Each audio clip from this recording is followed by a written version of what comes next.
News 18 digital ಲೈವ್ಗೆ ಸ್ವಾಗತ. ನಾನು ಹಂಸ ಶ್ಯಾಮಲ. ಈಗಾಗಲೇ ನೋಡಬಹುದು ನಮ್ಮ ಬೆಂಗಳೂರಿನಲ್ಲಿ ಮೆಟ್ರೋನ ಜನರು ಎಷ್ಟು ಅವಲಂಬಿಸಿರ್ತಾರೆ ಅಂತ. ಆದರೆ ಈ ಒಂದು ಅವಲಂಬನೆಯೇ ಒಂದು ಎಲ್ಲೋ BMRCL ನಿರ್ಲಕ್ಷ್ಯ ಮಾಡ್ತಿದೆಯಾ ಅನ್ನುವಂಥದ್ದು ಗೊತ್ತಾಗ್ತಿಲ್ಲ. ಯಾಕಂತ ಹೇಳಿದ್ರೆ BMRCL ಅಂದರೆ ಕಳೆದ ಜೂನ್ 23 2-3 ದಿನಗಳ ಹಿಂದೆ ಅಷ್ಟೇ ಮೆಟ್ರೋದಲ್ಲಿ ಒಂದು ತಾಂತ್ರಿಕ ದೋಷ ಉಂಟಾಗಿತ್ತು. ಸೊ ಇದರಿಂದ ಪ್ರಯಾಣಿಕರೆಲ್ಲರೂ ಕೂಡ ಪರದಾಡುವಂತಹ ಸ್ಥಿತಿ ಎದುರಾಗಿತ್ತು. ಅನೇಕರು ಒಂದು ಟ್ರ್ಯಾಕ್ಟರನ್ನು ಕೂಡ ಹೇರಿದ್ರು. IT ಕಂಪ್ನಿ ವರ್ಕರ್ಸ್ಗಳು ಪ್ರತಿಯೊಬ್ಬರು ಕೂಡ ಮನೆಗೆ ತಲುಪಿದ್ರೆ ಸಾಕು ಅನ್ನಪ್ಪ ಅನ್ನೋ ಸ್ಥಿತಿಲಿ ಇತ್ತು. ಆದರೆ ಮತ್ತೆ ನೋಡೋದಾದರೆ ನಿನ್ನೆ ಕೂಡ ಇದೇ ರೀತಿಯಾಗಿ ಒಂದು ತಾಂತ್ರಿಕ ದೋಷ ಉಂಟಾಗಿದೆ. ಕಬ್ಬನ್ ಪಾರ್ಕ್ ಮೆಟ್ರೋ ಸ್ಟೇಷನ್ನಲ್ಲಿ ಈ ರೀತಿಯಾದಂತಹ ಒಂದು ಬಾಗಿಲುಗಳೇ ಡೋರ್ ಓಪನ್ ಆಗಿರಲಿಲ್ಲ. ಸೊ ಇದರಿಂದ ಮತ್ತೆ ಜನರು ಪ್ಯಾನಿಕ್ ಆಗಿದ್ರು. ಪ್ಯಾನಿಕ್ ಆದಂತಹ ಬಳಿಕ ಸುಮಾರು 10 ನಿಮಿಷಗಳ ಬಳಿಕ ಒಂದು ಡೋರ್ ಎಲ್ಲ ಓಪನ್ ಮಾಡುತ್ತೆ. ಮತ್ತು ತಾಂತ್ರಿಕ ಸಮಸ್ಯೆಗಳು ಏನೆಲ್ಲ ಇತ್ತು ಅದನ್ನು BMRCL ಸಿಬ್ಬಂದಿ ಸರಿಪಡಿಸ್ತಾರೆ. ಆದರೆ ನಾವೀಗ ನೋಡೋದಾದರೆ ಕಳೆದ 2024ರಿಂದ ನಾವು ತೆಗೆದುಕೊಂಡ್ರೆ ಕಳೆದ 2 ವರ್ಷದಿಂದ BMRCL ಅಂದರೆ ನಮ್ಮ ಮೆಟ್ರೋದಲ್ಲಿ ಆಗಿರುವಂತಹ ಅವಘಡಗಳ ಸಂಖ್ಯೆ ಸುಮಾರು 20 ಆಗಿದೆ. ಅಂದರೆ ತಾಂತ್ರಿಕ ದೋಷ ಇರಬಹುದು, ಬೇರೆ ಬೇರೆ ಸಮಸ್ಯೆಗಳು. ಲೈಕ್ ಈ ಹಿಂದೆನೂ ಕೂಡ ಒಂದು ಟಿಕೆಟ್ಗಳನ್ನು ಒಂದು ನೀಡೋದ್ರಲ್ಲಿ ಪ್ರಾಬ್ಲಮ್ ಆಗಿತ್ತು. ಹಾಗೆಯೇ ಆ ಹಳಿಗಳಲ್ಲಿ, ರೈಲು ಹಳಿಗಳಲ್ಲಿ ಸಮಸ್ಯೆ ಉಂಟಾಗಿತ್ತು. ಸೊ ಇದೇ ರೀತಿಯಾಗಿ ಪದೇ ಪದೇ ಒಂದು ಜನರಿಗೆ ಈ ಒಂದು ನಮ್ಮ ಮೆಟ್ರೋದಲ್ಲಿ ಪ್ರಯಾಣ ಮಾಡೋದಕ್ಕೆ ಇಷ್ಟೊಂದು ಪ್ರಾಬ್ಲಮ್ಸ್ಗಳು ಉಂಟಾಗ್ತಿರೋದ್ರಿಂದ ಈಗ ಪ್ಯಾನಿಕ್ ಆಗುವಂತಹ ಒಂದು ಪರಿಸ್ಥಿತಿ ಇದೆ. ಯಾಕಂತ ಹೇಳಿದ್ರೆ ನಮ್ಮ ಬೆಂಗಳೂರಂತಹ ಮಹಾನಗರದಲ್ಲಿ ಟ್ರಾಫಿಕ್ ಜಾಮ್ ಹೇಗಿದೆ ಅಂತ ನಿಮಗೆ ಗೊತ್ತು. ಸೊ ಹೀಗಾಗಿ ಟ್ರಾಫಿಕನ್ನು ತಪ್ಪಿಸುವಂತಹ ನಿಟ್ಟಿನಲ್ಲಿ ಅನೇಕರು IT ಕಂಪ್ನಿ ವರ್ಕರ್ಸ್ಗಳಿರ್ಬೋದು, ಶಾಲಾ ಮಕ್ಕಳು ಎಲ್ಲರೂ ಕೂಡ ಈ ಒಂದು ಮೆಟ್ರೋನ ದಿನನಿತ್ಯ ಜೀವನದಲ್ಲಿ ಅವಲಂಬಿಸಿರ್ತಾರೆ. ಆದರೆ ಈ ರೀತಿ ಸಮಸ್ಯೆಗಳು ಆಗ್ತಿರುವಂತಹ ಹಿನ್ನೆಲೆಯಲ್ಲಿ ತುಂಬ ಜನರು ಕೂಡ ಆತಂಕಕ್ಕೆ ಈಡಾಗಿರುವಂಥದ್ದು. ಈಗಾಗಲೇ ನಾನು ಹೇಳ್ತಿದ್ದೆ, ಕಳೆದ 2 ವರ್ಷಗಳಲ್ಲೇ ಸುಮಾರು 20 ಬಾರಿ ಈ ರೀತಿಯಾದಂತಹ ಒಂದು ಸಮಸ್ಯೆ ಉಂಟಾಗಿದೆ ಅಂತ.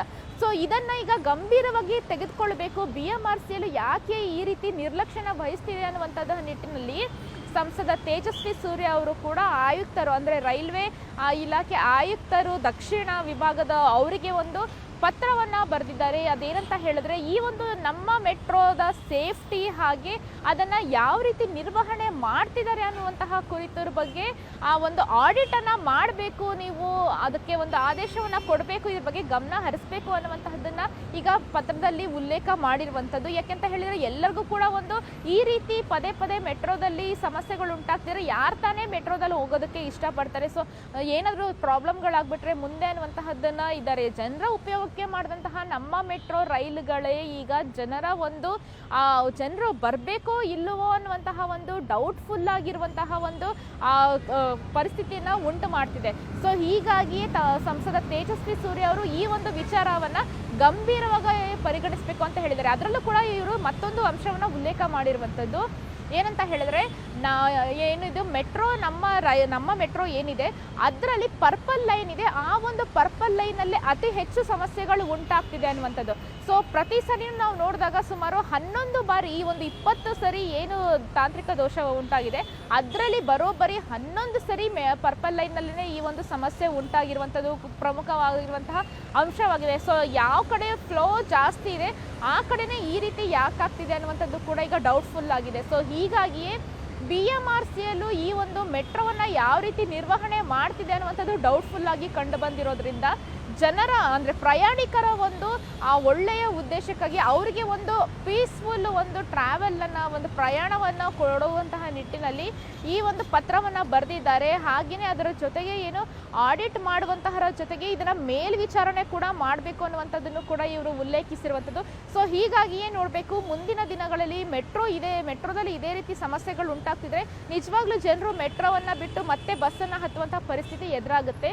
ಸೊ BMRCL ಅಧಿಕಾರಿಗಳ ಮೇಲೆ ಈಗ ಬರೆದಿರುವಂತಹ ಪತ್ರದ ಒಂದು ಆ್ಯಕ್ಷನನ್ನು ಯಾವ ರೀತಿ ತೆಗೆದುಕೊಳ್ತಾರೆ, ಆಡಿಟ್ಗೆ ಮುಂದಾಗುತ್ತಾ, ಜೊತೆಗೆ ಇವರು ಆಗ್ತಿರುವಂತಹ ಒಂದು ಲೋಪದೋಷಗಳೇನಿದೆ ಅದರ ಬಗ್ಗೆ ಒಂದು ಮೇಲ್ವಿಚಾರಣೆ ನಡೆಸುತ್ತಾ ಅನ್ನುವಂಥದ್ದನ್ನು ನೋಡಬೇಕಾಗಿದೆ.